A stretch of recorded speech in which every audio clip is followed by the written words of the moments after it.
What caused you to change your mind?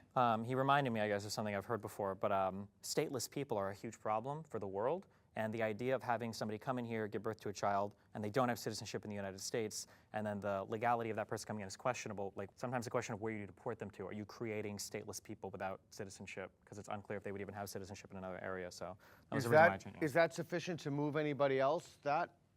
No? Yeah, there were two other. Go ahead. There was two other quick things too. I heard the constitutional argument. One argument that I hear a lot from conservatives, or really from anybody, the left does it too, depending on the issue. Some people have a principled attachment to some things, even if bad things are happening. I personally, I really like guns. I have a lot of firearms. I picked up one right after the show.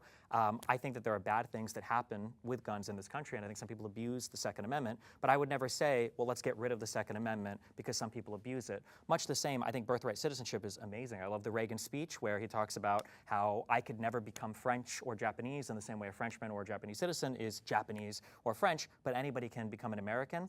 And while there is an argument that not everybody around the world does birthright citizenship the same way the United States does, almost every country in the New World does birthright citizenship this way, not just for slaves, but because when people were coming over from colonies and going to South American countries or territories or North American ones, it was because they didn't want to be subjects of or citizens of the places that they were coming from. So almost every country in the New World in North and South America has birthright citizenship.